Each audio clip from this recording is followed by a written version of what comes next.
3 y 8 minutos. La primera parte lo habéis oído, lo habéis disfrutado con nosotros. Ha versado sobre el misterio más clásico. Una casa en la provincia de Córdoba con extraña observación y además todo eso trufado con voces obtenidas con métodos de seguridad que no son los habituales. Por otro lado, hemos hablado de la carretera. Nos encanta las apariciones, la inquietud, qué está pasando. Pero Milenio 3, lo sabéis de sobra, es un programa donde caben muchos mundos. Mundos que nos interesan y nos inquietan. Y tuvimos, voy a contar el pequeño secreto, una discusión, ¿verdad, Santi?, entre tú y yo. Cierto. En la redacción. Santi decía que no se debía contar quizá del todo después de el programa tan durísimo que tuvimos la semana pasada. Durísimo, pero creo que honesto. Y yo estaba convencido de que había que contarlo. Al final he salido ganando. Como siempre. ¿Qué ocurre? ¿Por qué creo que esto es importante? Porque hay una serie de conspiraciones, hay una serie de elementos que vertebran el mundo que quizá no sean las que aparecen en las publicaciones especializadas. Nadie se manifiesta por esto, nadie se indigna aparentemente por esto, y son solo grupos como muy sueltos que hacen un documental, que hacen un trabajo. Hablamos de ni más ni menos que el sexo, fuerza y energía vital, cómo se ha ido transformando con el tiempo, cómo se ha mantenido como herramienta fundamental económica de manipulación de las masas evidente. Cualquier publicidad, cualquier elemento para convencer a alguien a todos los niveles suele contener la palabra, el concepto sexo, y siempre ha sido así. Dicen algunos sabios que el hombre que es consciente de su raíz divina, en el aspecto, no hablo de religiones nunca, hablo de esa conexión con lo trascendente, tiene que pelear contra el instinto, lo denso, lo que nos clava al suelo. Por otro lado, hay muchas mentes que parece que piensan que tenemos que estar sometidos a esa condición un poco de borregos, de gran manada. El sexo sería, por tanto, como otros elementos, un factor fundamental para mantenernos a raya, entretenidos, sometidos a nuestros impulsos más primarios. Uno se pregunta, ¿el hombre no tiene que trascender? ¿El auténtico hombre que busca, como en el viaje del héroe, su propio conocimiento, no tiene que enfrentarse, el hombre y la mujer, repito, es ser humano, no tiene que enfrentarse a todo eso? Quizá me sale la palabra hombre porque la pornografía, el sexo en su aspecto, vamos a decir, más comercializado, más estereotipado, siempre ha sido su mercado, ¿no? ¿Qué hay de verdad? Yo he visto noticias. He visto que en los titulares esas noticias aparecen constantemente. Al mismo tiempo veo que, y lo entiendo, las personas protestan por muchas cosas. Por esto no. Parece que no hay preocupación.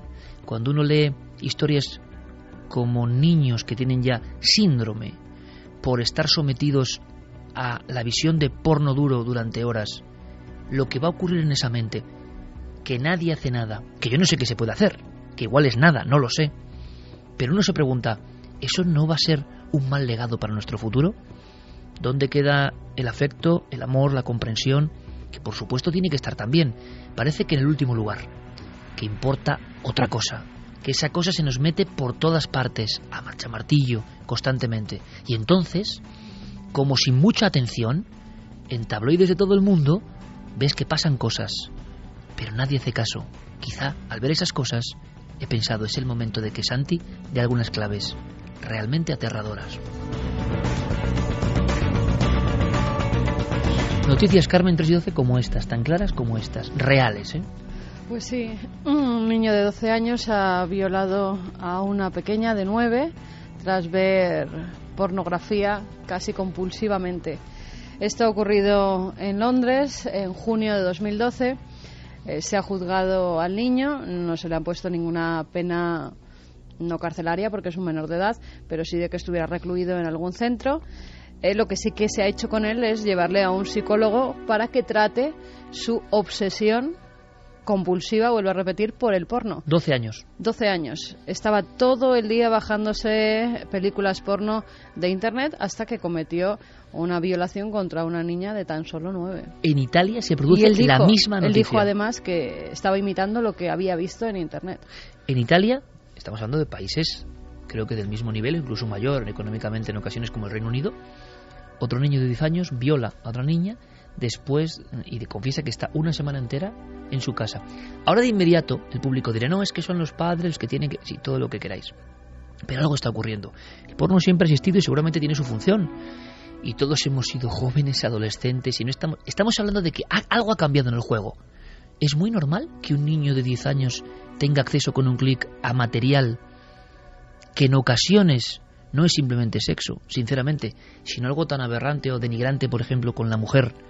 ¿Es normal que eso le llegue al cerebro? ¿Su relación con las mujeres va a ser normal si realmente se le suministra con el poder y la pulsión que tiene eso, ese contenido libremente?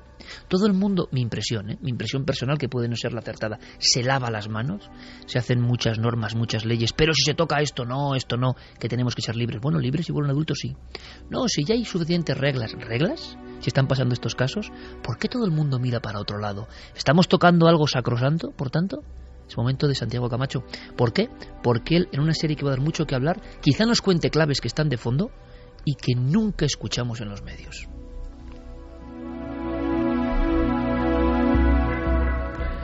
Pues como siempre, muy acertadamente recordabas esa serie que hicimos sobre la alimentación. La alimentación es una parte fundamental de lo que somos como seres humanos, forma parte de nuestras necesidades, y creo que deberíamos efectivamente hacer otra serie sobre cómo la industria, hablamos de cómo la industria pervierte esa necesidad de la alimentación, cómo nos intoxica, cómo nos controla a través de esa necesidad de la alimentación. Pues hay otra necesidad, que es el sexo, que también forma parte de nuestra condición de seres humanos, y que la industria, las industrias, no solamente la industria del porno, utilizan con fines que no son exactamente confesables. El sexo, a fin de cuentas, pues es algo de lo que todos tenemos una opinión. A quien no le gusta el sexo, a fin de cuentas, yo creo que es un compendio de lo que somos los seres humanos. Puede ser desde meramente divertido hasta completamente sublime, pasando por todos los estados intermedios. También puede ser terrible, también puede ser violento, también puede ser un arma de agresión, y también puede ser un negocio. Pero sobre todo, si hay algo que actualmente es omnipresente, y eso es algo completamente inédito en la historia de la humanidad. Somos la sociedad más sexualizada de todos los tiempos. Tampoco hay que volver a la época en la que, por ejemplo, la Iglesia controlaba el sexo, controlaba lo que pensábamos sobre el sexo, y también, a su modo, por negación, quería ejercer un control sobre los seres humanos a través del sexo. Pero ahora mismo la situación es la contraria, y vamos a analizar en una serie de reportajes por qué es así. Si comunicamos a los accionistas. Vivimos en una época en la que los que ya tenemos cierta edad recordamos lo que era la pornografía hace 30 años. Hace 30 años la pornografía era una cosa que se vendía en unas revistas retractiladas, que había que acudir a unos cines determinados para ver, o a la trastienda de un videoclub, o aventurarse en un mundo muy sórdido que era el de los sex shop de entonces, que era una cosa absolutamente para unas minorías de gente muy interesada en el tema. Pero ahora mismo no, ahora mismo es algo cotidiano, es algo que, como muy bien has dicho, tenemos a 2 clics de ratón. Vamos, lo primero, a analizar las cifras del negocio, para hacernos una idea de lo que estamos hablando. La pornografía es el segundo negocio de entretenimiento que hay actualmente en volumen de capital, solamente por detrás de los videojuegos y muy por encima del cine, muy por encima de la música. De hecho, el nivel de ingresos es comparable a si uniésemos todo el deporte profesional más toda la industria de la música, y aún así lo superaría.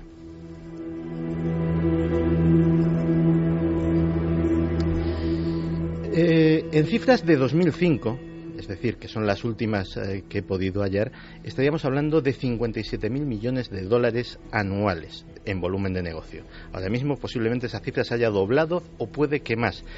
Para hacernos una idea de lo que supone esto, pensemos que, por ejemplo, en un país que vive para la industria del entretenimiento, como es Estados Unidos, las 3 mayores cadenas de televisión, la ABC, la CBS y la NBC, entre las 3 apenas facturan 6.000 millones de dólares, es decir, apenas un 10% de lo que sería esto. Para hacernos una idea, digamos que en un negocio que tampoco, bueno, tiene que ver bastante con el sexo si lo pensamos, que es el de los hoteles, los vídeos pornográficos facturan más que el contenido de los minibares. Es un negocio mayor que ese. Uno puede decir, bueno, pero a esto se le podría poner límite, a lo mejor... Pero aquí estamos hablando de una tarta de dinero enorme. Vamos a escuchar a Jason Tucker, que Jason Tucker tiene una historia fascinante. Nos va a hablar sobre los hoteles y el sexo, pero él mismo tiene una historia fascinante de por sí. A él lo contrataron una serie de famosas empresas de distribución en Internet para que hiciera un estudio de por qué la pornografía facturaba tantísimo y cómo ellos, que vendían libros y vendían discos y vendían este tipo de cosas, pues podían aprovecharse de ese conocimiento.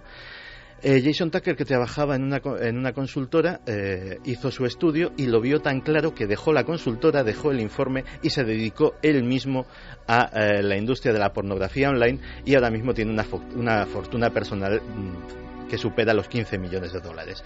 Pues vamos a ver qué nos dice de esto de los hoteles, por ejemplo. Si comunicamos a los accionistas que tenemos previsto sufrir pérdidas por valor de 60 millones de dólares porque no vamos a permitir ese tipo de contenidos en nuestros hoteles, pero que confiamos en que conserven sus acciones, de hecho queremos que compren más, aun sabiendo que perderemos 60 millones de dólares, ¿cuál cree que sería su reacción?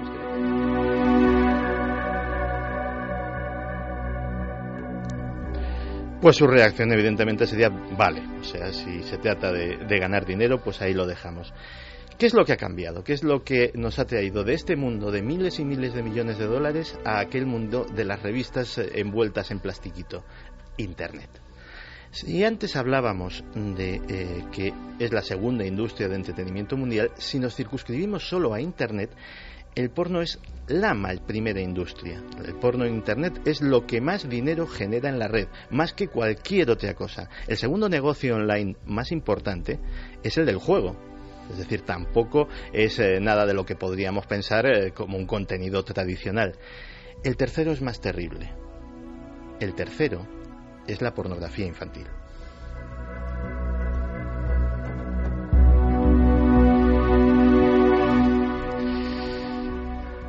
¿Hasta qué punto ha modificado la red la pornografía? Pues pensemos, por ejemplo, en el auge de servicios de pago como PayPal o de fenómenos nuevos como los famosos Bitcoin, las monedas digitales. Si no hubiese existido pornografía, posiblemente estos proyectos jamás hubieran prosperado y jamás hubieran tenido la dimensión que tienen actualmente. Hacían falta medios de pago fiables y sobre todo anónimos. Fíjate que había una anécdota sobre American Express. American Express prácticamente ha abandonado el negocio del porno. Tenían un problema, y no por una cuestión moral, sino por un problema técnico. Resultaba que, claro, te suscribías a un servicio de pornografía, pagabas con tu tarjeta American Express, eso se veía reflejado en tu saldo, llegaba tu mujer, veía la carta a final de mes y decía, bueno, ¿y esto qué es? Y claro, el señor inmediatamente decía, esto no es mío. Esto no tiene absolutamente nada que ver conmigo. No es lo que parece. Voy a llamar a American Express y decir que este pago me lo han cargado porque esto no sé de quién será ni quién me habrá colgado esto. Y American Express se encontraba con cientos y cientos de incidencias de este tipo al día que le provocaban un trastorno enorme en su funcionamiento. Así que dijeron, bueno, aquí se puede ganar mucho dinero, pero es que con todo esto estamos perdiéndolo. Así que vamos como compañía a abandonar completamente el negocio del porno. Así surgieron esos nuevos medios de pago alternativos. Los Bitcoin tienen además el añadido de que, por ejemplo, hablamos de ese enorme volumen de negocio que supone esa pornografía ilegal, esa pornografía infantil. El 90% de esa pornografía infantil se paga en bitcoins. Estamos hablando de una moneda que una vez tú adquieres tu Bitcoin, eso desaparece del escrutinio público, nadie sabe qué haces con ello, nadie sabe que eres tú el que está pagando, nadie puede relacionarte con ese método de pago, y así se genera un mercado que anualmente mueve, piensan las autoridades como la Interpol, más de 4.000 millones de dólares.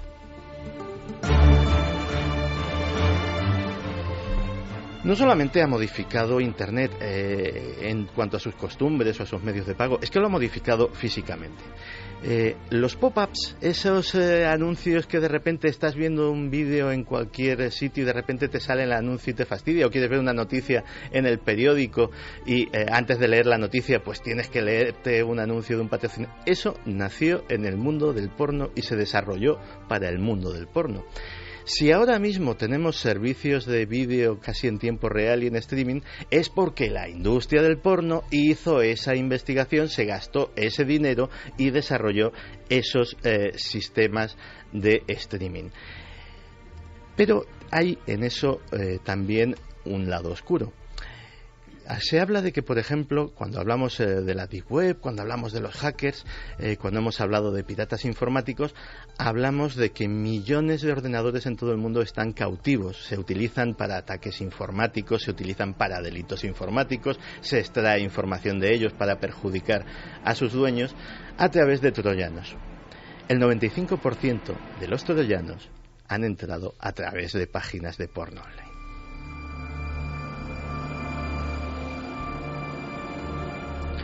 Pero bueno, uno puede estar más o menos de acuerdo, pero estamos hablando de una industria completamente legal que saca su dinero y que obtiene sus beneficios. Pero cuando todos empezamos a hacernos preguntas, páginas web de porno gratuito están conectadas ni más ni menos que con las mismas redes delictivas que utilizan a mujeres para lo que se llama la trata de blancas, es decir, trafican ilegalmente con mujeres para tenerlas de esclavas sexuales dedicadas a la prostitución. ¿Con qué fin? ¿Qué les interesa de esas páginas web pornográficas a estas mafias de la prostitución? Pues la prostitución sobre todo a nivel de esclavas sexuales, a nivel de trata de blancas, genera, antes hablábamos de cifras millonarias, pues la Interpol cree que genera alrededor de 52.000 millones de dólares anuales. El problema es que aquí estamos hablando de dinero negro, de dinero que hay que blanquear. ¿Cómo se blanquea aquí? Muy sencillo, yo tengo una página de este tipo y puedo adjudicarme los clics y los ingresos por publicidad prácticamente que me dé la gana. Una vez tengo esos ingresos por publicidad de esos vídeos pornográficos, ese dinero está completamente libre. Pero, igual que sucede con el tráfico de drogas, aquí sucede un fenómeno también muy curioso. Cuando vemos una redada de drogas, pues vemos que hay unos señores que son los traficantes, que en muchos casos pues son casi yonkis que están para pagar su vicio, y cuando vemos vamos subiendo el escalafón, pues aparecen las mansiones, aparecen los inversores, aparecen los ingenieros financieros, aparecen los grandes ideólogos. En el tema de la prostitución ilegal sucede exactamente lo mismo. Cuando hay una redada en un club de alterne, pues vemos a las pobres chicas traídas ilegalmente al país, vemos a unos tipos de aspecto patibulario que parece ser que son sus carceleros, y no vemos más. Pero más arriba hay inversores, hay gente que pone el dinero, hay gente que pone los medios y hay ideólogos. Esos ideólogos también piensan que eligen esa forma para blanquear el dinero porque están haciendo ni más ni menos que marketing. Están generando un mercado, están promoviendo la demanda de su producto. Ellos, lógicamente, para ellos es publicidad, y como tal publicidad la tienen que poner completamente gratis. Si quieren que sus chicas, que les cuesta muchísimo dinero traerlas de África, de los países del este, etcétera, etcétera, mantenerlas aquí, rindan beneficios, hace falta una clientela que sea adicta a esos servicios. Y qué mejor forma de publicidad que generar pornografía online constante y fácilmente accesible.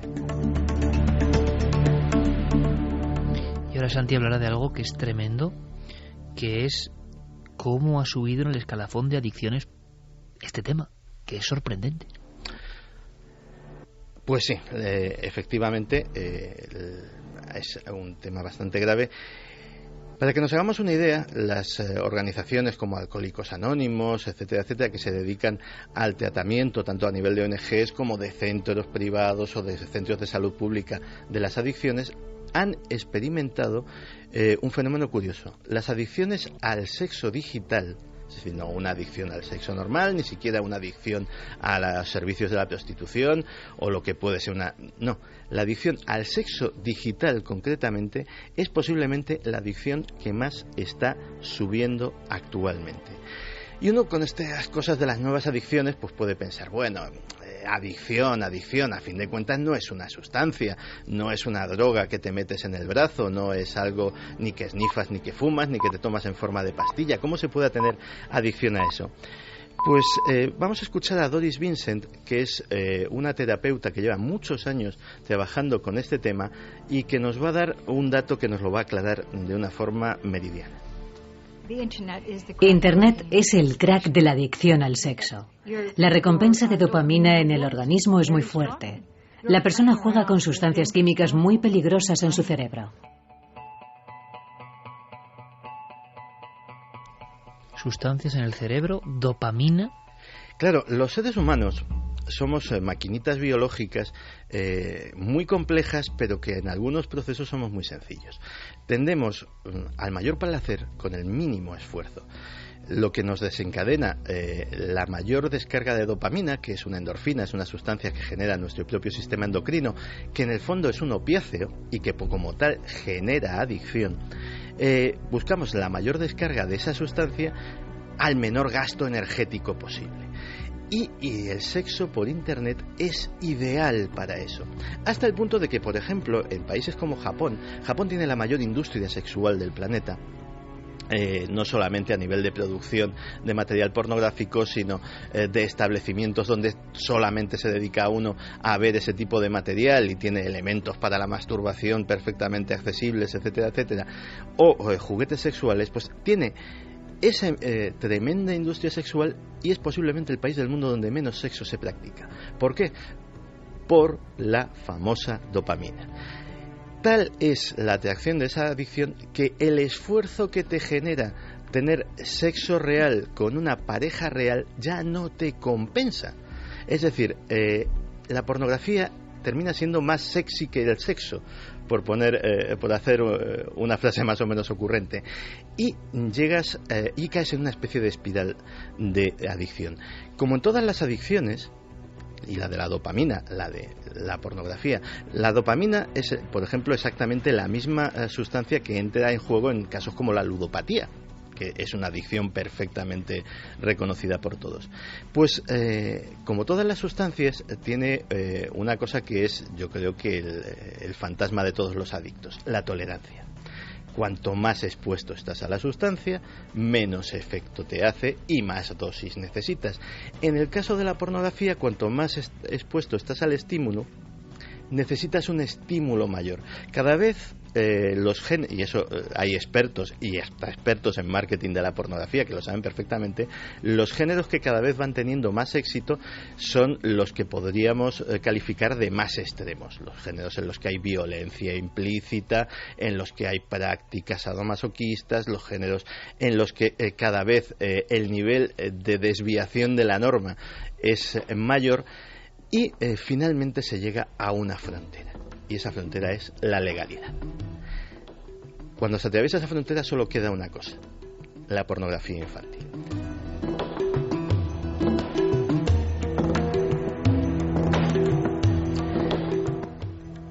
Ha habido gente que hay estudios complicados de hacer, pero que en el fondo se han hecho sobre las personas a las que se ha detenido o que han acudido voluntariamente a tratarse porque tenían un problema de adicción a esa pornografía infantil, con un resultado curiosísimo. A muchos de ellos, a un altísimo porcentaje, ni siquiera les gustan los niños, ni siquiera se sentían sexualmente atraídos por los niños. En esa espiral habían llegado a que la droga última, la más dura, la última que ya les hacía efecto, porque ya por debajo de eso nada les estimulaba, era precisamente ese tipo de pornografía ilegal, la que les daba el subidón añadido del riesgo. 3:74. Vamos a dejar respirar a Santiago Camacho, que lleva un buen discurso, aterrador discurso en mi opinión. Nadie tiene nada en contra de las industrias del entretenimiento, quiero dejarlo claro, que cada uno haga las páginas que quiera, que hable del sexo como quiera, lo tenemos ahora a todas horas, pero y nadie está en contra en sí del concepto.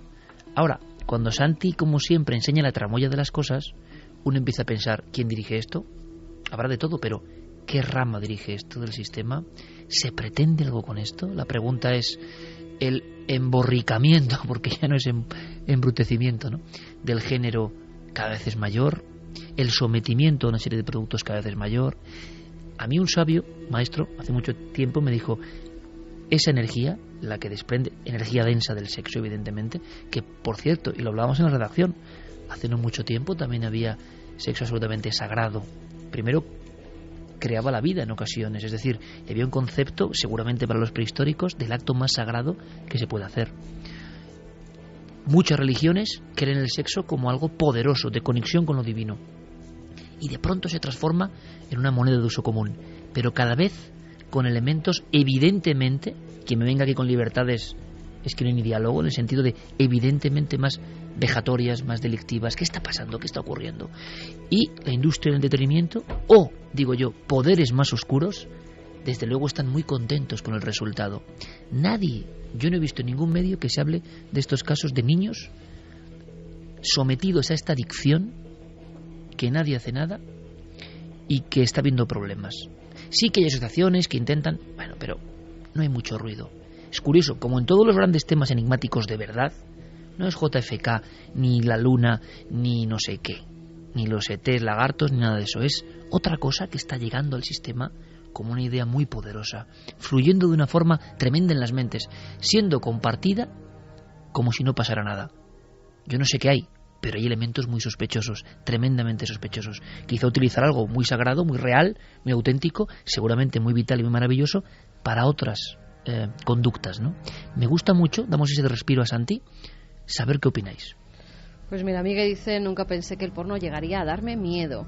Palmira, en mi opinión, se trata de animalizar a la gente a toda costa y desde más temprano, desde que más temprano empiecen a consumir porno, pues mucho mejor. Coco Fernández, hemos pasado la represión y el control a ser prácticamente el primer contacto con la otra persona sin ni siquiera conocer su nombre.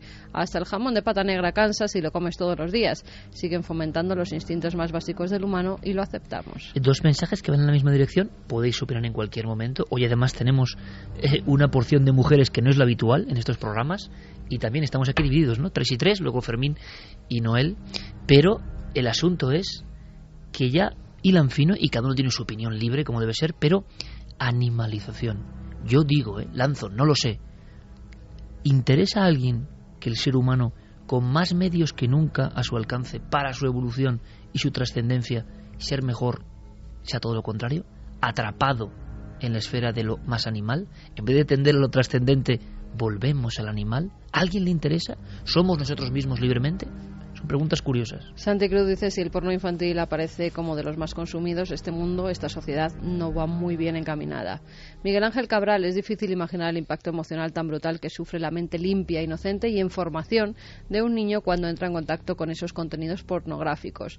Su desarrollo queda trastocado de forma probablemente irreversible. Y esto ocurre por 2 factores: la inmersión en el modo de la vida digital desde pequeños y la facilidad de acceso gratuito a estos contenidos, una combinación explosiva.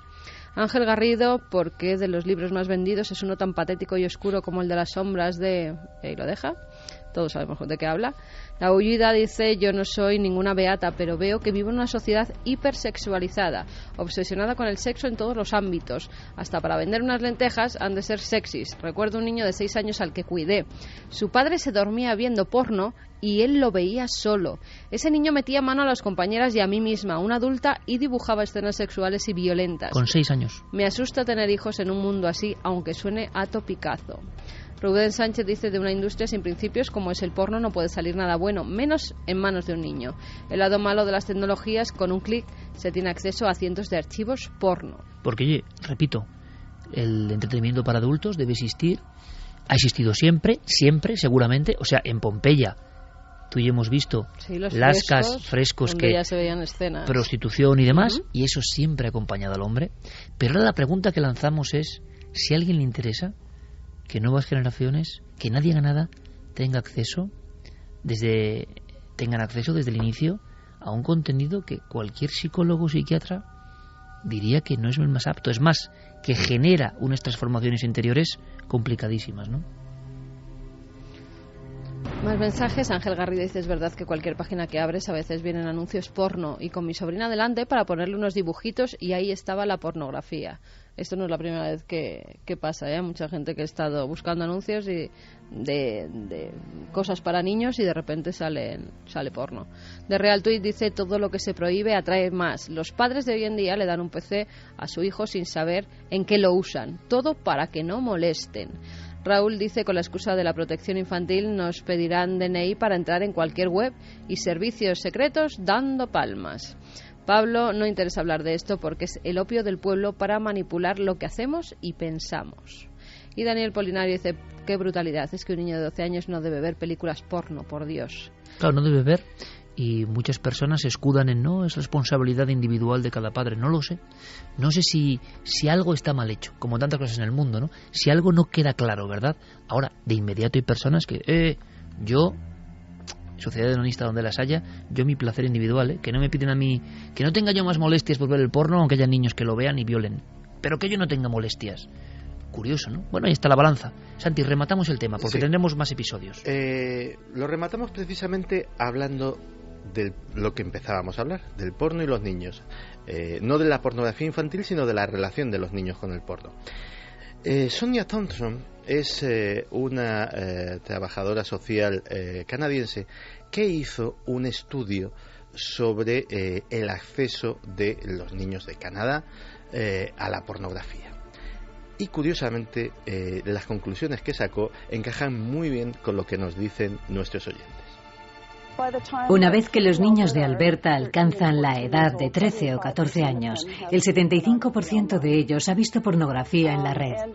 Y 1 de cada 3 de todos los chicos de octavo grado que participaron en el estudio habían visto pornografía en Internet demasiadas veces para contarlas. En algunos países el acceso a la pornografía por primera vez en Internet está cifrado en los 10 años, de media. Básicamente estamos hablando de países muy desarrollados en los cuales un chaval tiene un smartphone desde muy pequeño, tiene acceso a uno o varios terminales de Internet desde su propio colegio o desde su propia casa hasta en su misma habitación y lógicamente pues todos hemos ido al colegio y lo que antes era una revista que te caía desde los chavales mayores y iba rodando hasta que terminaba pues a lo mejor en un curso mucho más pequeño, pues ahora es un rumor que mira esta página web que tal y tal y tal, y resulta que efectivamente pues tienes a chavales de eso de 10 años viendo porno con relativa asiduidad. No hay estudios, es decir, lo que no hay es estudios de los efectos porque el fenómeno es tan reciente y estamos hablando de efectos a larguísimo plazo, es decir, cómo va a afectar eso a sus relaciones posteriores, cómo va a afectar a su sexualidad. Claro, porque también lo que se ve no es lo que se veía en nuestro tiempo, te quiere decir, no, pero hay un proceso de degradación del contenido. Mira, cuando hablábamos antes y no solamente porque los contenidos sean cada vez más extremos, que lo son, sino porque el porno es que la gente no se da cuenta, o muchos de los espectadores no se dan cuenta de que es fantasía. El porno tiene una capacidad absolutamente de darte insatisfacción sobre tu vida sexual real. Porque, evidentemente, no todos nos relacionamos con supermodelos y con superatletas, no todos tenemos acceso a sexo de una manera indiscriminada y no todos tenemos parejas que acceden a un abanico prácticamente infinito de alternativas sexuales. Con lo cual la gente ve a su pareja o a sus potenciales parejas, a las que dice, ya ni me acerco a esta buena persona, y se frustra, dice, no, yo lo que quiero es lo de las películas, yo lo que quiero es lo que veo en Internet. Y eso es lo que explica, por ejemplo, esa dejación del sexo en Japón, lo que hablábamos antes. La gente, cuando decimos dejación del sexo, es que ya ni las propias parejas japonesas practican el sexo. Cada uno puede estar viendo porno en su habitación y obrando en consecuencia. Es decir, estamos hablando de un mundo que se está poniendo muy raro, y el que dude de estas palabras le invitaría a ver un documental brillante en su factura, que se llama El imperio de los sin sexo, que habla de la situación precisamente de las relaciones y de las emociones en Japón. Y solo un último corte, que es el de Francis Emilius. Francis Emilius es una terapeuta que precisamente nos habla de esto, de cómo puede afectar a las relaciones entre las personas. Si no recuperamos los sentimientos en las relaciones, vamos a perder una generación de las relaciones personales. Habrá más relaciones rotas, más violencia en las relaciones, y el sentimiento de soledad irá a más. 3:44, con este corte lo dejamos aquí, Santi. Impresionante, yo creo. Es un contenido, este sí que es un contenido outsider, a contracorriente hasta de los conspiranoicos. Eso es lo interesante, poner en jaque hasta los propios conspiranoicos, que a muchos les gusta mucho que toquemos ciertos temas siempre que toquen el mismo son. Ahora, cuando tocan cosas más profundas, el instinto humano en juego. Imagino que Enrique Chazarra, que es papá como yo, estará aterrorizado en este momento, ¿no? Claro, es que bueno, el tema de por sí ya es terrorífico, y cuando eres padre pues te toca algo más de cerca, ¿no? Ves el mundo de otra manera. Porque parece increíble, pero hay elementos muy creíbles, ¿verdad? Claro, no, además lo que ha contado Santiago, vamos, es aterrador, ¿no? Y siendo padre, lo que dices, ¿no? Eso, lo ves de otro punto de vista más cercano. Es increíble lo que está pasando, pero es que además no solo es increíble lo que pasa, sino el poco caso que se le hace. Es como, hay una sensación de Pilatos, yo me lavo las manos, quizá porque hay mucho interés de fondo. Nosotros, sin ningún temor, vamos a contar con Santiago Camacho estos episodios, este libro nunca escrito, nunca radiado, de un tema tan importante. Hablamos de la alimentación. Esto es otra energía vital del ser humano. ¿Hasta qué punto se ha deformado?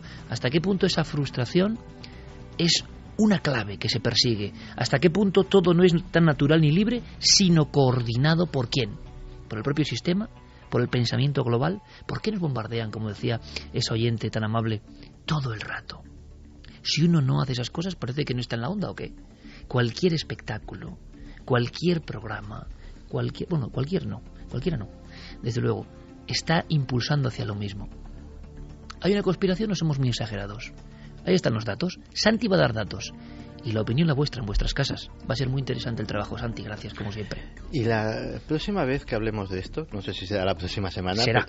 Bueno, hablaremos de algo mucho más insidioso. Porque a fin de cuentas, la industria del porno le da sexo a los que quieren sexo. Pero otras industrias utilizan el sexo no para venderte sexo, sino para venderte muchas otras cosas y manipular tu cerebro de muchas otras maneras. Bueno, son como esas revistas científicas que van de revistas científicas y siempre sacan sexo en la portada a ver si venden. Es un elemento curioso, ¿no? Un misterio. Me gustaría comentar una cosa, aparte de lo aterrador que es todo lo que está contando Santi, me gustaría... Porque es muy hondo y muy real, ¿verdad? Es que son las pulsiones del ser humano. Y cuando te tocan las pulsiones, todo se cobra una dimensión mucho más fuerte, ¿no? Pero yo quería hacer, fíjate, las revistas estas famosas que decía desde los años, hace 30 años y demás, no hace mucho vi el título de una revista de estas, y con el título lo digo todo, ¿no? Se llamaba Edad Legal. Sí. Edad Legal. Bueno, y eso es una tontería comparado con lo que contaba, sí, los elementos que hay indiscriminados, pero, ¿no? Claro, eso con una foto de una joven así, aniñada. O sea, es como los datos que ha dado Santi de pornografía infantil son tremendos, ¿eh? Y eso ya es un delito. Seguiremos. Yo sé que el tema tiene debate, ¿verdad que tiene debate? Pues os invitamos a ese debate libremente, incluso para decir, yo no estoy de acuerdo, por supuesto, pero son, vamos a llamarlo, conspiraciones de fondo, no anecdóticas ni mucho menos. Teníamos una sorpresa con un compañero que está malo en la cama, griposo, que habrá escuchado... Pero escuchándonos, ¿eh? Muy que atento, lo hace saber porque muy está atento. Escribiendo. Bueno, Javi, pues esto va por ti, compañero, ¿eh? Lo escuchamos rápidamente. ¿Será Javier Pérez Campos uno de los nuestros? Buenas madrugadas. Identifíquese, por favor. Javier Pérez Campos. Javi, ¿me escuchas? Sí, estoy por aquí, cuéntame. Joder. Dime, Javi, repite. Joder. Yo estoy bastante mosqueado. Entre toda la mitología... Lo que yo voy a hacer es levantarme un momento. Un dato más. Y Javi, ¿tú cuántos años tienes? 17. Al final lo importante es perseguir el sueño de uno mismo. ¿Eligió usted al misterio o el misterio le eligió a usted? Yo creo que el misterio me eligió a mí, lo tengo clarísimo, aunque yo me dejé llevar y al final ha sido una unión mutua. ¿En qué ocasión lo ha sentido más cerca? Pues en Belchite, que fue donde viví mi bautismo de fuego con el misterio. Era un momento clave, un momento crucial, pues en mi mente, donde yo me estaba debatiendo un poco y lo que yo viví ahí fue algo tan especial y tan espectacular que lejos de sentir miedo fue casi como una comunión, un segundo bautismo. ¿Cuál es su enigma predilecto? Pues mi enigma predilecto es el que tiene que ver sobre todo con las visiones daimónicas y también con algo que me fascina, ¿no? Y es si un lugar puede quedar marcado. Indíqueme un lugar mágico al que siempre querría volver. En Escocia, muy cerca de Edimburgo, de la ciudad de Edimburgo, había un paraje natural que a mí me dejó fascinado. Estuve unos minutos a solas allí y es un sitio al que no he regresado, pero que muchas veces cuando estoy hasta arriba de cosas pienso en él casi como una evasión y estoy convencido de que tarde o temprano volveré allí. ¿Y un lugar al que jamás regresaría? Mira, por razones prácticas, al subsuelo de Sabadell, a las alcantarillas de Sabadell. Hace tiempo hicimos un reportaje de un supuesto monstruo que había nacido en ese alcantarillado y bajamos, el equipo de Cuarto Milenio bajó hasta allí para ver qué se sentía, ¿no?, en el supuesto epicentro del misterio. Sería ese, porque por los gases y el olor que había fue bastante desagradable. ¿Somos producto del azar y la evolución o hay algo más? Estoy convencido de que hay algo más. ¿Qué hay más allá de la muerte? No sé si llamarlo vida sería lo suyo, pero estoy convencido de que hay esperanza y de que hay un nuevo viaje al que todos nos enfrentaremos y que desde luego tenemos que mantener esa esperanza. ¿Teme la llegada de ese momento? Totalmente, yo creo que es uno de mis principales miedos. ¿Supersticioso? No, nada supersticioso. Ha escrito 3 libros en poco tiempo. ¿Son ciertos los rumores de que usa a Jaime Villaseñor como negro? Sí, en realidad yo tracé una estrecha relación con Jaime Villaseñor y es una persona a la que admiro aunque no nos hemos conocido personalmente. ¿Se declara usted fan de Stephen King? ¿Para cuándo el salto a la narrativa de ficción? Bueno, yo creo que para dar ese salto, eso sí que es un salto infinito y hay que estar muy preparado para eso, y te confieso también que otro de mis miedos es ese, dar el salto a la narrativa. Yo creo que llegará el momento en el que una historia me pedirá que la cuente, si es que tiene que ser así, y ese será el salto. Hablando de Stephen King, ¿se ha sentido alguna vez como Paul Sheldon? Sí, y como Misery quizá también.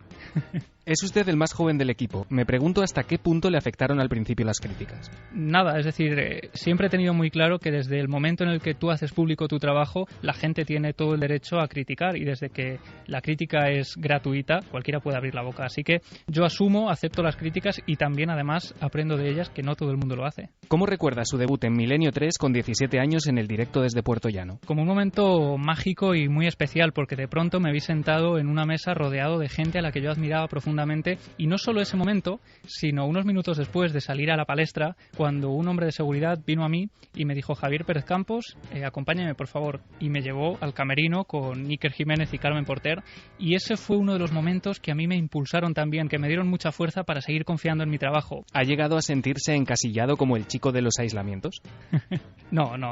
Bueno, muchas veces me preguntan si yo soy becario del programa y si me mandan allí por hacerme la puñeta, y lo que tiene gracia, y yo creo que este es un secreto que desvelamos ahora, es que muchas veces soy yo el que propone ir a los sitios y quedarse en total soledad, y luego generalmente me arrepiento cuando estoy allí. ¿Cuántos desilusionadores se ha encontrado en estos años? Muchísimos, tanto desilusionadores profesionales como otros que lo hacían sin querer, ¿no? Pero al final he salido airoso de todos ellos. Algunos me los encontré en la facultad. El primer día de clase nos dijeron: abandonad este aula y haced algo provechoso con vuestra vida. Pues yo me alegro profundamente de haber seguido mi instinto. ¿En qué cree Javier Pérez Campos? Creo en lo que hago, que no es poco, y creo también en los testigos, por ejemplo, cuando te cuentan algo. Creo que para ellos es auténtico lo que te están contando, y creo, desde luego, que hay algo más que no podemos explicar, que está ahí y que se manifiesta cuando y como quiere, tiene sus propias leyes. Si piensa en su infancia, la imagen que aparece en su memoria es... Pues mira, con mi padre viniendo de Ciudad Real a Madrid, paseando cerca del Palacio de Linares, contándome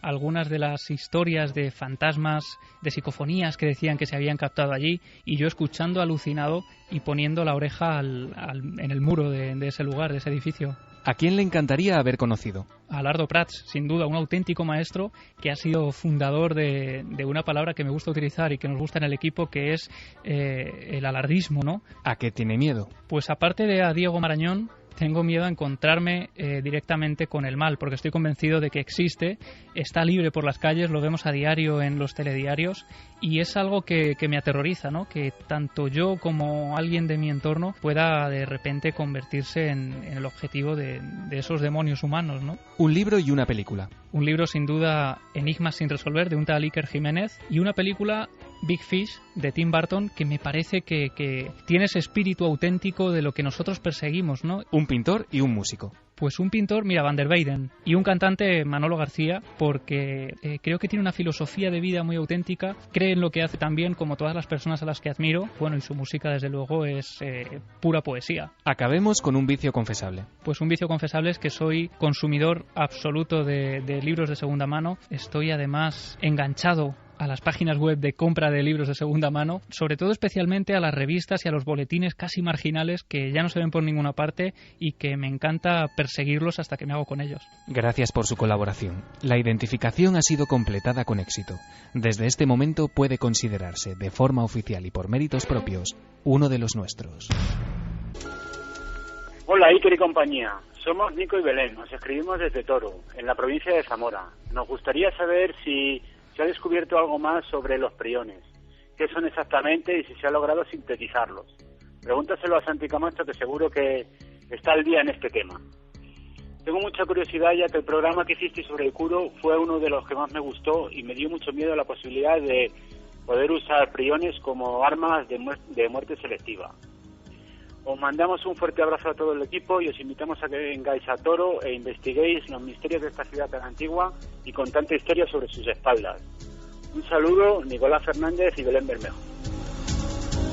Qué gran tierra, llena de misterios también. Santi no va a poder contestar porque en este momento Dani Mateo le está pasando un brownie que es... Por favor, comer, que hemos traído muchas cosas. Es uranio enriquecido ese brownie, o sea, es sí, de una densidad máxima. Esto te conecta a todas las dimensiones. Por eso nos han traído aquí intendencia nuestros amigos. Digo, Santi no sé si va a poder responder, pero en el fondo la historia es terrorífica de verdad, la de los priones, ¿eh? La historia de los priones es terrorífica, entre otras cosas, porque realmente la ciencia a día de hoy no tiene muy claro lo que son. Exacto. Es decir, estamos hablando de cosas que pueden infectar como un virus, pero que no llegan ni siquiera a esa protovida primitiva que son los virus, pero que sin embargo pueden provocar enfermedades patógenas. Nadie sabe si están vivos o muertos. Nadie sabe si es vida, efectivamente. Es algo que no es vida, pero que puede infectar y puede provocar enfermedades.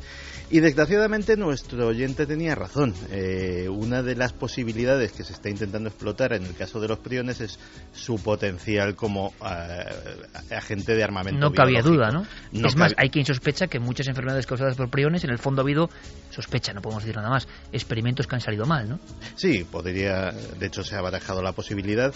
Y luego también, otra cosa que hablamos en su tiempo aquí en Milenio T es, lógicamente, los manejos de cierta industria alimenticia, en este caso de la industria ganadera, de aquellos piensos en el que a la vaca se le daba de comer vaca y ese canibalismo llevado generación tras generación terminaba provocando que algo que era improbable, que era que hubiese una enfermedad priónica, como sucedía con los caníbales humanos. Exacto, Kuru. El Kuru venía precisamente de la ingesta de cerebros humanos por parte de determinadas tribus primitivas, y así esa acumulación de priones terminaba provocando una enfermedad. Decía este amigo de Toro, estos amigos de Toro decían que les había impresionado el programa del Kuru, y es que es tremendo, porque morían con una risa, la risa de la muerte. Había unas convulsiones que provocaban risa, y el Kuru se convirtió en una especie de maldición en caso de priones caníbales. Hay que imaginar la escena, porque todavía tenían el rito, como decía antes Clara Tauces, de comer el cerebro de otros, y ahí se empieza a descubrir esa enfermedad. Otras siguen siendo un misterio todavía hoy, el ébola, y por cierto, lo hablaremos la semana que viene, pero ¿sabíais que por ejemplo en Nueva York ha habido episodios hace bien poco de peste bubónica? La peste negra, y que en lugares de Europa desarrollada ha habido peste negra, esa misma peste que generaba miedo, ritos, hogueras, piras, demonios, ángeles. Bueno, pues de eso hablaremos la semana que viene, pero están investigando ahora mismo nuevos brotes. Sorprendente. Más preguntas. Buenas noches, amigos de Milenio 3, soy Óscar de Madrid y os quería preguntar sobre el caso Palomares y el campamento Wilson. En septiembre visité la zona y descubrí que hay una parcela colindante a viviendas en medio del pueblo, vallada y con advertencias sobre la radiactividad. Tras verlo investigué y me surgieron algunas preguntas. ¿Existe algún riesgo para la salud, aunque sea mínimo?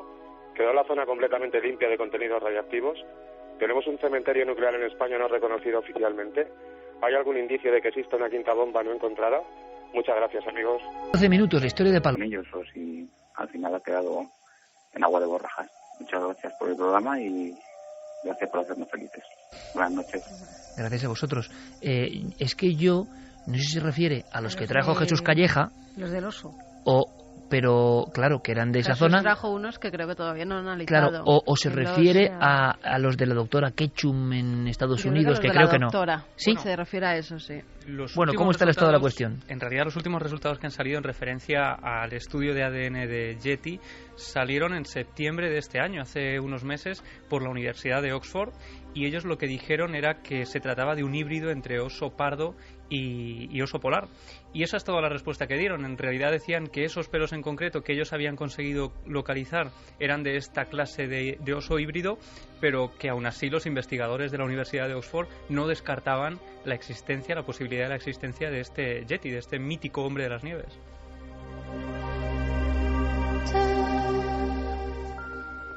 Hola, buenas noches. Soy Rubén de Madrid y quería preguntaros sobre un libro que leí hace unos años en los que decían que en Titanic había restos de Tutankamón relacionados de alguna forma con Tutankamón. Bueno, tanto como Tutankamón no. Claro, ha habido una mezcla de elementos, sí, ha habido ¿no? una mezcla un tanto extraña. Sí que es cierto que en el Titanic se embarcó no una momia, sino la parte de arriba del sarcófago que cubre a las momias, es decir, la parte que va pintada, con la que se enterraban los sarcófagos, la que cubre al muerto, que no la momia miedo, por cierto. Sí. A la gente le impresionan las momias. Bueno, que pero sería llevar ahí un muerto momificado pero en te pleno digo una viaje cosa, y que a mí luego me se hunda el impacta barco. mucho más las cabezas de sarcófago que la momia, ¿eh? Porque hay algunas que son tremendas. Joder, alguna momia egipcia de estas chungas es mi opinión. Ahí está el muertito de verdad, es el resto es una pero el otro, pintada. Ya. El caso es que sí, eso, la parte de arriba del sarcófago sí que iba en el Titanic y se supo cuando este se hundió. Que se relacionó eso y se contó una leyenda con la maldición. Podía haber afectado y que es más, provocado no solamente eso, dijeron que la momia fue rescatada en uno de los botes salvavidas, que la momia llegó a Nueva York, que se metió en otro barco para ser trasladada a Egipto y que ese otro barco se hundió. Bueno, todo eso ya es leyenda urbana. Hay que tener cuidado además y, Clara, tú que estáis haciendo un fenomenal trabajo en Más Allá, cada vez es más difícil también cribar la información porque determinados contenidos, por ejemplo, el efecto Lázaro, ¿no?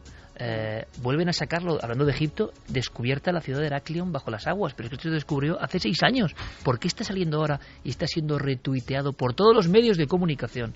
Los moáis de la Isla de Pascua tenían cuerpo. Bueno, sí, tú lees Torgeyer de la Cuacu, año 56, y salen ya los moáis con cuerpo. Es decir, y de repente, que es el nuevo misterio al que nos enfrentamos, una noticia que es tomada, por eso, efecto resurrección, es repicada por todos los medios, ya no nacionales, mundiales. Bueno, no entendemos muy bien por qué pasan estas cosas, pero están pasando constantemente. Hay que intentar defenderse y cada vez es más complicado y más difícil. Y ahora que se acerca a los inocentes, mucho cuidado con las bromas. ¿Vuestro tema preferido? ¿En general? ¿Del misterio? Sí. Pues si es que yo soy muy del lado luminoso. Y muy conspiranoico. Muy conspiranoico. Muy de Santi. Muy de Santi Camacho, ¿no? Sí. Yo soy muy de Santi, entonces en todo veo... Porque además estoy convencido de que es verdad. Una que es clara para ti. Mira, yo... una cosa que me encantó fue escuchar en un programa que no tenía nada que ver con el misterio, que era el programa de mi actual jefe Tony Garrido, en los 40 principales. Buen amigo de esta casa. Y pues Tony Garrido pues tenía un programa que se llamaba Asuntos Propios e invitó a JJ Benítez. De esto hará, pues yo acababa de empezar en el intermedio, se hará pues 3 años. Y una tarde yo iba hacia el intermedio y estaba entrevistando a JJ Benítez y le pregunto: JJ, tú que siempre sabes lo que hay detrás de las cosas, ¿tú crees que detrás de esta crisis que estamos viviendo en Europa hay algo o es todo un cúmulo de desgracias? Y respondió JJ: mira, es que te lo diría, pero te vas a reír. Y dice: hombre, no, venga, hombre, que no me río. Pero que parecía un chiste. No, es que si te lo digo te ríes. No, venga, no me río. Dice, muy bien, pues te lo puedo decir entonces. Sí, dice, pues mira, detrás de esta crisis están los de siempre. Están los putos gringos. Eso se oyó en Radio Nacional una tarde. Pero no me extraña, porque Juanjo lo ha mantenido siempre, ¿eh? O sea... Pero a mí me encantó. Y claro, a Tony se le escapó una risa. Hombre, Juanjo. Dice, bueno, me lo ves, ya te he dicho que te ibas a reír. Esta gente intenta 100 al cabo del año y le sale media. Pero la que le sale muy bien. Elena, ¿y tú? A mí me gusta mucho... en general, habla no de sé, es que me siento impresionada. No. A ver, sí, es cierto, a mí me gusta mucho el misterio, en general. En general. Y es cierto que el tema de entes, espíritus, figuras fantasmagóricas, casas encantadas... Dicho y hecho, pues enseguida vamos a ir con una cosa de esas que trae Javi Pérez. Hombre, aquí dicho y hecho. Pero antes... Es que has tenido alguna experiencia, Elena. Algún día nos lo contarás. Sí, se ha tenido 1000. Es que me da mucha envidia. A mí nunca me pasa nada. Bueno... El día que te pase, a lo mejor prefieres que no te hubiera pasado. No. Yo creo que sí que le ha pasado también. Sí, me ha pasado una. Vale. Con Elena, pero gracias a Elena, ¿lo ves? Bueno, pero al final es que rascamos un poco y todos los personajes célebres también tienen sus encuentros con el misterio. Lo que pasa es que luego las investigaciones, igual es como Clara, ¿no? Que es un poco imán ahí para... Sí. Eso es una leyenda urbana que me estáis poniendo encima. No, pero es que es verdad. Bueno, yo os pido que en los siguientes minutos estéis muy atentos. Santi lo va a comprimir. Hicimos una primera parte delicada y polémica la pasada semana. Lo decíamos, son conspiraciones que van más allá incluso de la conspiración. En estas es difícil no creer, sino que parece que nos influyen a todos. Ni siquiera es cuestión de gobiernos, o sí, no lo sé. Santi Camacho, segunda parte de su más seguramente polémico dossier.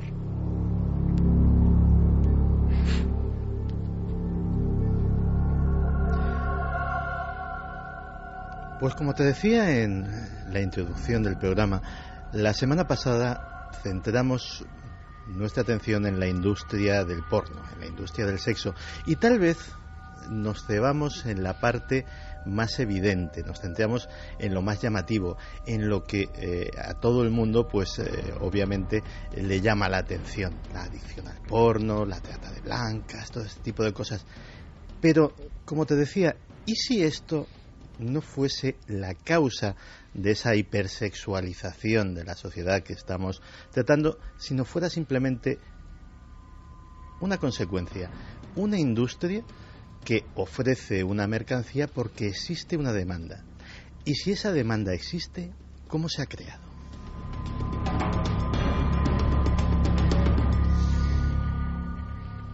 La semana pasada, y sé que muchos oyentes hicieron caso a mi recomendación, recomendé un documental que me llamó muchísimo la atención, que era El Imperio de los Sin Sexo, que trata de la curiosa relación con el sexo que tienen actualmente los ciudadanos japoneses, un país donde hay una inmensa industria sexual y donde paradójicamente se practica el sexo menos que en ningún otro lugar del planeta. Así que hoy me he animado y voy a hacer un par de recomendaciones más. Hay películas, el buen cine siempre lo hace, que marcan el signo de los tiempos, que nos señalan dónde estamos y qué hacemos. En 2011 se estrenó una película, Shame, que es una auténtica obra de arte que pasó injustamente desapercibida por la mayor parte del público, pero que retrata una realidad que existe. Su protagonista era un hombre exitoso socialmente, con un gran trabajo, con un gran puesto, le salía absolutamente todo bien, pero en su vida personal había algo que fallaba. Tenía una adicción al sexo, relaciones rápidas, promiscuidad, masturbación, pornografía, y era absolutamente incapaz de retener una relación, era absolutamente incapaz de conectar emotivamente con alguien. Y todo eso le generaba una tremenda frustración, una tremenda vergüenza, que es lo que da título a la película, y en cierto sentido se sentía estafado, como que alguien le había vendido un estilo de vida que él había seguido y que ya no podía apartarse de él. ¿Quién se lo había vendido?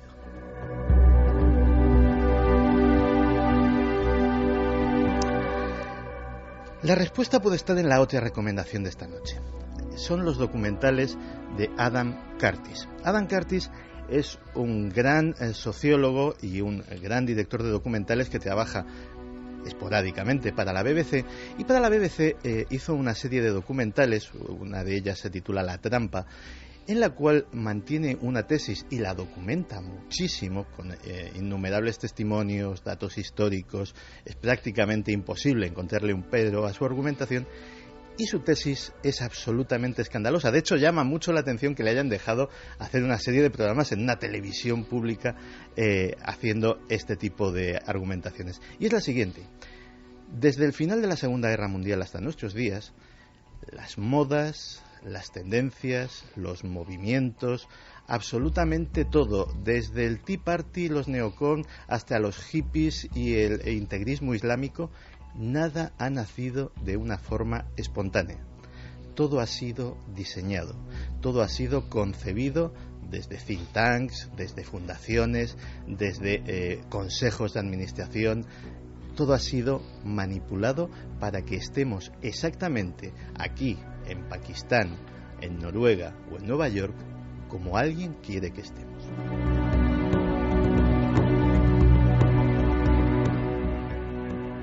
Y en esa pieza, en la pieza que nos corresponde a los occidentales, el mercado del sexo tenía un valor fundamental.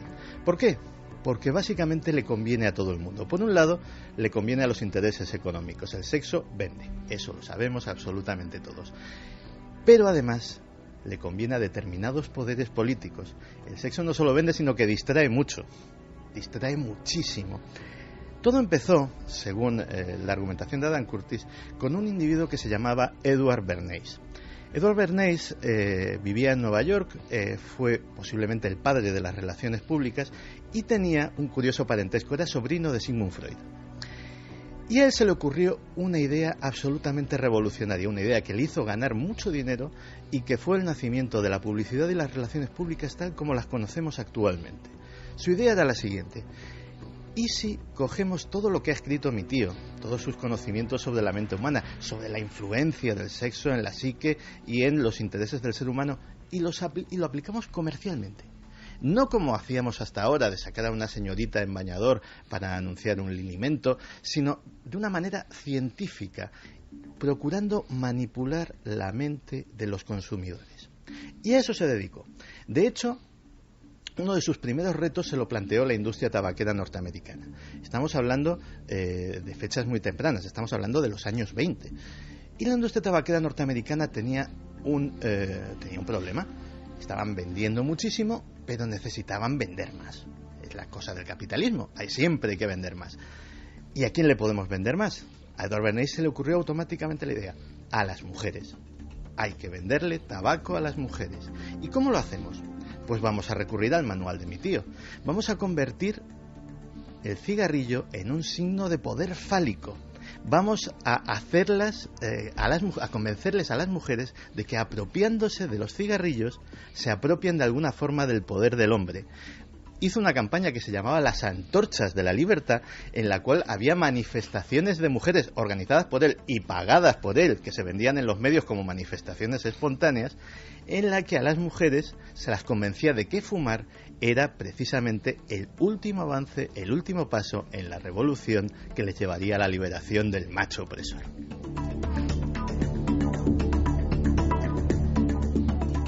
Con el tiempo, cuando ya Edward Bernays ya fue historia de la publicidad, la cosa se fue sofisticando aún más.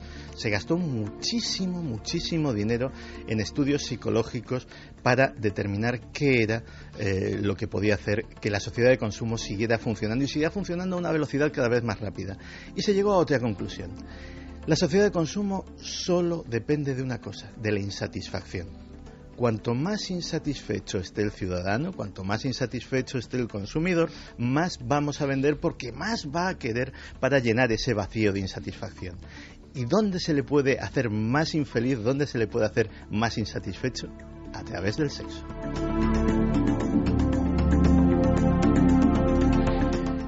Porque no nos engañemos, la publicidad que tiene contenidos sexuales no está para hacernos más felices, está para hacernos más infelices. Está para hacernos más infelices porque el modelo, y de ahí viene la palabra, Es un personaje ideal que no es algo a lo que tenemos que aspirar, sino que está ahí para señalarnos lo absolutamente ingrata, mediocre y gris que es nuestra vida. Para señalarnos que nuestra pareja no es como la chica del vestido de noche con la que él va en el deportivo. Para señalarnos que nuestro cuerpo no es el cuerpo de gimnasio que tiene él. Para señalarles a ellas que no van a estar jamás tan buenas como la señora del anuncio. Y eso genera frustraciones, y esas frustraciones se acaban pagando en caja.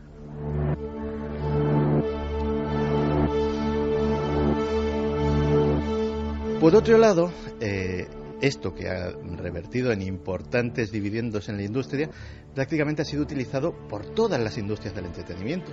Básicamente la publicidad le saca su rendimiento, pero se lo ha descubierto la música en época relativamente reciente, se lo ha descubierto la industria del cine casi desde siempre, se lo ha descubierto la televisión, se lo han descubierto hasta los videojuegos. Prácticamente todo el mundo ha descubierto el truco más viejo del mundo.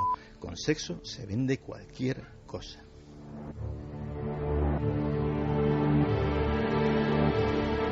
Pero a su vez, esto socialmente tiene otra aplicación, que es lo que se denomina, lo que Noam Chomsky, otro gran estudioso de la comunicación, denominaba la estrategia de la distracción. Y es que un elemento primordial del control social consiste en desviar la atención del público el mayor tiempo posible de las cosas fundamentales y centrarla en las accesorias. Cuanto más tiempo estés pensando en lo malísima que es tu vida sexual y en que realmente pues tienes que acceder a más parejas, más atractivas, etcétera, etcétera, pues mucho menos estarás preocupado de tu gobierno, de tus impuestos, de tus problemas, etcétera, etcétera.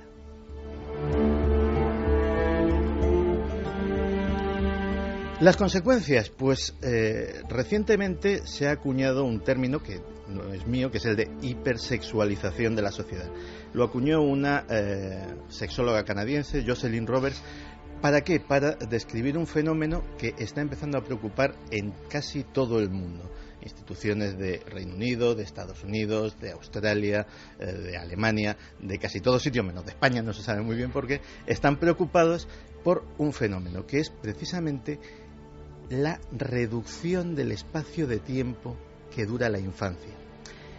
Cada vez los niños son niños durante menos tiempo. Está estudiado, no es un alarmismo que yo me acabo de inventar, cualquiera lo puede investigar por su cuenta, y los datos son preocupantes. En nuestro país, y hay países donde la situación es mayor, en nuestro país se calcula que 1/3 de las personas tiene su iniciación sexual actualmente a los 14 años o menos.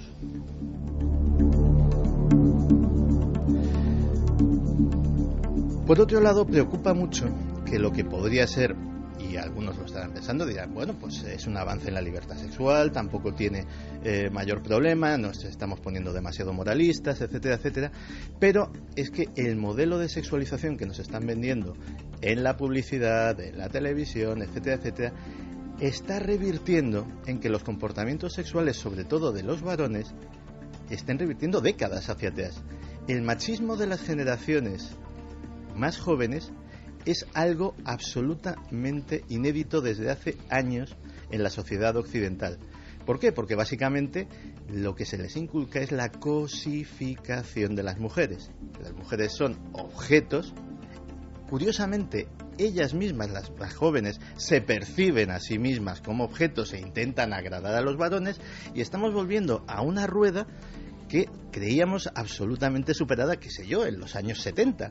Pues no, estamos volviendo posiblemente a comportamientos sexuales que parecen tremendamente modernos y son propios pues de principios de siglo.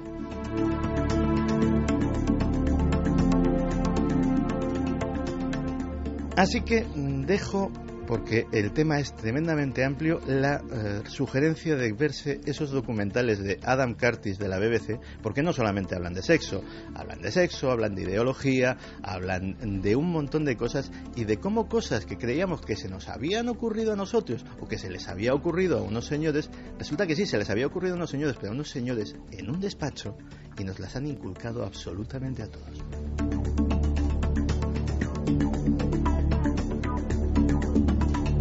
...3:33... con Santiago Camacho nos ocurre algo. Nos habla de cosas que en el fondo reconocemos, que sabemos que nos afectan, que están ahí, pero alguien tiene que hablar claro, tiene que hablar sencillo, tiene que contarlo quizá a estas horas con esta música, luego sabemos el eco que tiene. Pero uno reflexiona y dice, es la expresión, ¿verdad? Ahí va. Sí, es cierto.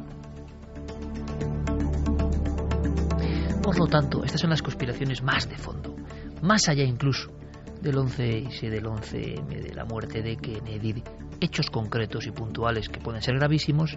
Hay unas corrientes de modificación del comportamiento brutales. Y las personas no somos conscientes de cómo somos a veces títeres, auténticas batallas mentales de fondo, los auténticos programas de lavado de cerebro de fondo. Y nosotros, Santi, seguiremos avanzando, porque aquí, de momento, y espero que durante mucho tiempo, como ha sido siempre, tenemos libertad. ¿Qué dice el público? Pues mira, Montaña Sánchez dice, sexualizan hasta los anuncios de productos para lavar los platos. Yo me pregunto, ¿es necesario? Beatriz dice que la clave de la sociedad de consumo es la insatisfacción. Amén, nos crean necesidades artificiales, hay que vender. Miguel López, a mí esta forma de manipular a la gente me acojona, más si cabe escuchando a Santi con esa claridad meridiana. Sam dice que Nave del Misterio y Santi Camacho que somos mejor que el porno. Fritango, con la segunda parte del dossier de Santi Camacho estoy alucinando aún más que la semana pasada. Miguel Ángel dice que también es Santi Camachero, como Dani Mateo, no me extraña. Y que el relato de JJ que es genial. Nos hablaban también de eso que has dicho de la peste, y es que Lucía Pinacio dice nuevos brotes de peste justo cuando sale el libro de Dan Brown sobre la peste. ¡Qué casualidad! Fuller, me he quedado todo loco de que la vía podría ser un holograma. Bueno, de eso hablaremos también y hablaremos en breve sobre todas las investigaciones un poco complicadas, ¿no? La vida en holograma... Pero lo dijo Calderón de la Barca, sí, sin ciencia hace muchísimo tiempo. Y el universo, otro holograma, ¿no? Y el universo finito también. Exacto. Porque parece ser que hay fin. Yo os invito... Y mundos paralelos de otra vida además después de esta. También lo ha dicho la ciencia. Mañana tenemos un programa impactante con muchas cosas que están pasando en España, pero con cosas, siempre nuestra idea es que sean esperanzadoras, ¿no? En el fondo, aunque sea el tema más sombrío, que tengamos luz para investigar, para saber cómo. Ahora vamos con un caso de Javi Pérez Campos que está ocurriendo, ha ocurrido, y que es otra cara del misterio. Pero os digo una cosa, y lo contaremos yo creo que en un par de semanas. El doctor Gaona, que es uno de esos, lo hablábamos fuera, uno de esos científicos que da el paso y que de pronto se encuentra con que todo lo que creía que no existía, vaya, existe, está haciendo unos experimentos sobre la mente y la materia. ¿Os acordáis del proyecto de conciencia global? ¿Cómo afecta la mente a la materia? ¿O cómo afecta lo que todos nosotros pensemos a algo concreto? Bueno, pues eso llevado casi al cubo. Y antes de escuchar ese caso de Javi Pérez Campos, permitidme daros las gracias porque ayer los principales portales de televisión sacaban la noticia, el informe del año de Twitter, y después del fútbol y de los compañeros de Punto Pelota. El fútbol sabemos lo que arrastra y nos parece genial, lo practicamos todavía. Tú. Yo, del equipo yo, sí. Bueno, y Fermín. Y Geray, pero Geray es que se ha dejado un poco, ya no viene con nosotros, esos torneos terribles, volverá el gran Geray, el arte gaditano en la cancha, pero nos hemos quedado impresionados, hay que decirlo, y hay que agradecerlo, ¿no? A tanta gente.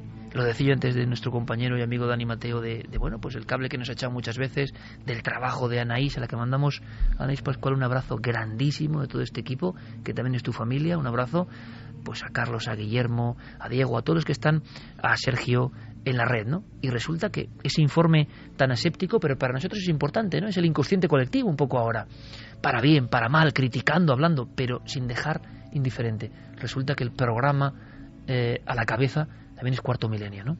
Pues nos sorprende mucho y os damos las gracias. El primer informe, digamos, de Twitter del 2013 sobre televisión. Gracias a todos los que en la red habláis de nosotros, incluso para criticarnos, incluso porque no os gusta nada, lo que queráis, pero escuchando. Y os lo agradecemos muchísimo. Para un programa tan pequeño como puede ser Cuarto Milenio, en un late night, bueno, pues es una sorpresa gigantesca. A lo mejor es que somos muchos más de los que creemos, ¿no? Y que nos interesan estas cosas. Y a lo mejor, como decía Bunbury, estamos despertando. No sé hacia dónde, pero desde luego nos emociona mucho esta noticia. Así que gracias a toda la gente de las redes sociales, de Twitter en concreto, que habéis convertido pues a Cuarto Milenio en ese hito, ¿no? Increíble. Bueno, dicho esto, porque es de lógica ser agradecido, vámonos a ese misterio que nos decía Elena que le encantaba y que es ese misterio puro de lo que puede ocurrir dentro de un domicilio y además con niños de protagonista. Por cierto, Javi, antes de eso, ¿Alguna información nueva sobre ese caso que tenías en vivo? No. No, de momento nada.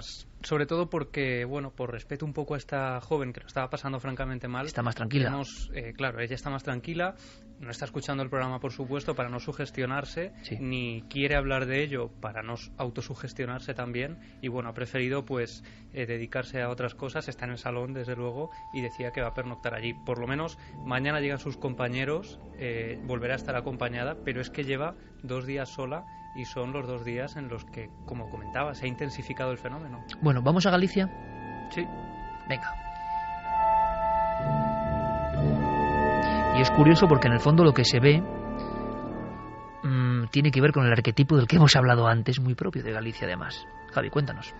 Sí, porque en esta sección, donde damos voz a testigos que han vivido cosas extrañas, hemos hablado mucho del sexto sentido de los niños, si ellos son capaces de acceder a una realidad que está ahí, pero que nosotros no somos capaces de ver o de entender o de percibir, y sin embargo están todos esos casos que, como decía, pues parecen evidenciar que efectivamente los niños tienen acceso algo que está ahí, ¿no? En ocasiones incluso ofreciendo datos que con un archivo o que recurriendo a la propia historia familiar acaban corroborándose.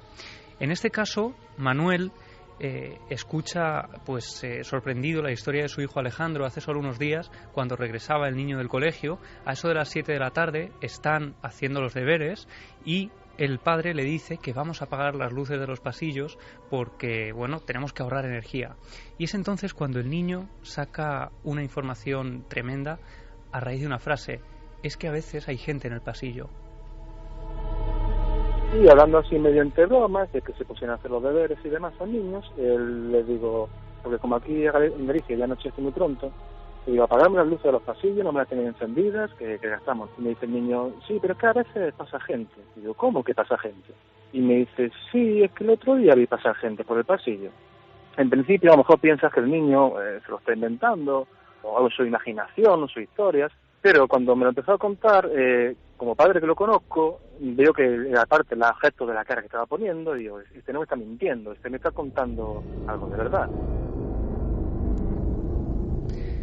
Manuel nos recalcaba además que eran las 7 de la tarde. Este episodio al que el niño se refiere ocurre el lunes 18 de noviembre de este año, hace escasos días. Ocurre a las 7 de la tarde, cuando el niño estaba viendo los dibujos, una hora en la que él no tiene costumbre de dormir, ha llegado del trabajo, ha hecho sus tareas y se pone a descansar un poco. Es decir, que ocurre en un momento en el que el niño tiene plena lucidez de lo que está ocurriendo a su alrededor. Pero es entonces cuando Manuel empieza a preguntarle y a indagar sobre esta visión. Quiere saber más detalles y le pregunta cómo son estas personas que él vio. Le sigo indagando un poco y me viene a contar, no, estaba a punto de poner la tele para poner los dibujos arriba y de repente me empiezo a oír un ruido que sale como de un cuarto de baño. El cuarto de baño lo tenemos, digamos, al lado de la salita y al lado de unas escaleras, y veo que empieza a bajar gente por las escaleras, muy despacito, muy despacito. Cuando pasaron se me pasó como si hubiera pasado más de media hora y le digo, pero esta gente te miraba, te hacía algo, ¿cómo era? Decía, no, siempre iban mirando para adelante. Y me dice, el único que me miró y me hizo así como un gesto de asustarme fue el último que iba. El niño le dice que la última figura que va en esa especie de comitiva, que salen todos del cuarto de baño y empiezan a bajar la escalera en fila india, le hace un gesto como amenazante. El niño dice que como si le molestara que les estuviera mirando, que les estuviera viendo. Y es esa mirada, ese gesto, el que al niño le provoca un auténtico miedo. Lo que ocurre es que además hay algo que les extraña, y es que esta gente parece vestir trajes antiguos, trajes viejos, roídos, trajes como de labranza. Incluso algunos parecen llevar utensilios de labranza. El padre sigue indagando, sigue preguntando, y el niño, como si fuera algo que tiene marcado a fuego en la memoria, sigue hablando, sigue contando cosas con absoluta naturalidad. Dice, no, eran gente de tu edad, eran gente joven, no alrededor de 30 años. Sus ropas eran como ropas envejecidas. Lo más extraño era que, decían, unos llevaban una especie de antorchas y otros llevaban una especie de tridentes, como unas horcas de madera. No me dijo tridente, me decía, hay unos palos con una formación de uno. Y le digo, a ver, dibújamelo, me lo dibuja, y me estaba dibujando una especie de horcas o tridentes. Y decía, oye, ¿cuánta gente era? No sé, yo empecé a contar que eran unos 10 adultos y 5 niños. Yo le seguía preguntando, pero vamos a ver, ¿tú reconocías a alguien de los que iban ahí? Y me decían, no, solo vi a una persona que vimos hoy en el supermercado. ¿Yo qué? Sí, es una persona que hoy coincidimos hoy. A mí la primera impresión, lo primero que se me vino a la mente, digo, ¿que el niño ha visto a la Santa Compaña? Claro, está ocurriendo en Galicia, allí hay cierta tradición de creer en esa Santa Compaña, y cuando el niño cree ver o cree relacionar a una de esas figuras con un vecino que ve en el supermercado unas horas antes, piensan que puede haber fallecido o que puede ir en esa comitiva por eso, ¿no? Por la creencia de que la Santa Compaña siempre lleva a una persona que ha fallecido recientemente. Es una persona que no conocen, con la que no tienen contacto directo, por lo que no han podido tirar del hilo para saber si esta persona pues ha muerto recientemente. Pero lo más tremendo, Iker, es que cuando la hermana pequeña de este niño, de Alejandro, escucha lo que está contando su hermano, ella se atreve a relatar otra experiencia que también vive en su propio dormitorio. Ya cuando empezó a contar esa historia, la hermana me dice, sí, pues yo a veces me he encontrado con que nota que en su habitación hay gente como que se asustó mucho porque de repente vio aparecer a su hermano debajo de la cama, o sea, como asomándose por la cama, y que tenía la cabeza. ¿En serio? ¿Alguna opinión? Tremendo caso. La fuerza, ¿verdad? La fuerza de lo que describe el niño. No es un fantasma, no es una comitiva. Precisamente por ser niños los protagonistas, para mí este caso tiene mucha más fuerza, porque no están contaminados, ¿no? Es un poco lo que explicaba antes Elena, que nos ha estado comentando y tal, ¿no? Pues un poco unas historias que no vamos a decir aquí, pero sí que en cierta forma eso de de esto no hables, o de esto no existe, es la primera reacción de los padres. En cambio, este padre lo que ha hecho ha sido justo lo contrario, indagar, dejarles hablar, dejarles expresarse y ver qué es lo que pueden haber visto, ¿no? Y estas visiones, vamos a decirlo así, a pleno día, no están durmiendo, no podría ser a lo mejor un terror nocturno, algún tipo de fase hipnagógica o hipnopómpica, ¿no? Que se manifestara antes o en la fase posterior al despertar del sueño. Es decir, a mí me da que puede ser un caso real. ¿Y el cementerio? Sí, que además lo ha dicho como el pasado, ¿no? Lo único que había un camposanto aquí a 100 metros. Sí, pero, ¿no? Pero jolín. Pero sobre todo, primero, hombre, esa humildad o esa honestidad que luego puede tener explicación, no lo sabemos, del padre. Es el padre el que está hablando, no está hablando un amigo, es el padre con sus hijos, ¿eh? Bueno, y fíjate, lo comparaba con la Santa Compaña. En este caso, el niño no los ve encapuchados, sino que ve personas que van vestidos con ciertos ropajes, pero siempre, si vamos a la tradición de la Santa Compaña, la última persona de la fila es la que se vuelve para ver al vivo que le está contemplando. Lo que pasa es que la Santa Compañía no suele aparecerse en las casas, o por lo menos no tenemos testimonios o relatos que hablen de Santa Compañía en casas. Sí alrededor de ellas, sí por fuera, sí en los caminos, sí en los bosques, pero sí que es cierto que eso de volverse y mirar al niño fijamente y que le dé miedo es muy propio de los testimonios que hemos recogido muchas veces sobre personas que se han encontrado con esa comitiva de... O a lo que damos forma con nuestra mente, y que ronda por ahí desde hace mucho tiempo, no lo sabemos. Pero desde luego este caso, unos niños, una casa y otra cosa, Javi, hace menos de un mes, ¿no? El misterio, pese a quien pese, sigue con su película produciéndose y apareciéndose.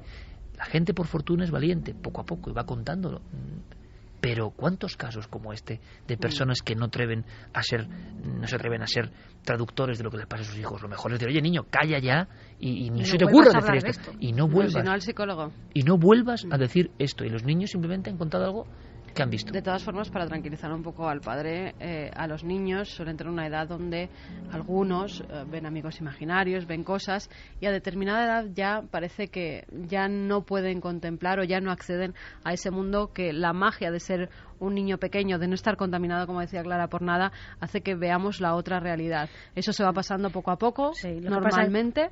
Es así los amigos imaginarios, entre comillas, pero claro, es que estos no son amigos. Sí, esto es otra cosa extraña, ¿no? Que pasa por ahí, es como una película que se vuelve a proyectar. Fermín, tenemos algo que comentar a nuestros oyentes rápidamente, ¿no, compañero?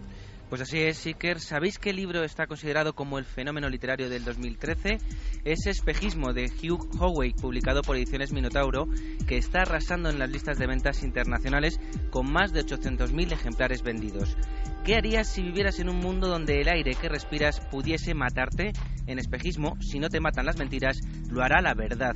Os voy a leer algunos de los elogios que se han cosechado. Por ejemplo, Juan Eslava Galán ha dicho: tengo espejismo en el estante de mis favoritos de ciencia ficción, junto a la película Blade Runner. O David Pastor, director de las películas como Los últimos días o Infectados, dice que es extraordinario. Howey crea un universo subterráneo que no querrás abandonar.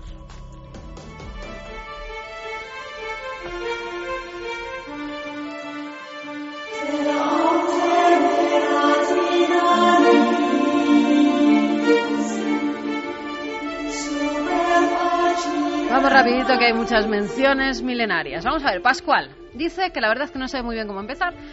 Lo que sí sabe es cómo empezó todo. Hace casi 2 años un predictor dio lugar a 2 palitos y ahí supe que mi vida cambiaba. Que palito más palito era igual a ilusión. Y ahí empezó a crecer Mateo. Siempre quise la bendición de esta nuestra secta milenaria, pero nunca me atreví a pedírosla. Pero esta vez, y debido a que la primera vez... Secta buena, ¿eh? Pero esta vez, y debido a que la primera vez que sentí su patadita estaba de fondo hablando Carmen, en ese momento supe que venía al mundo un milenario.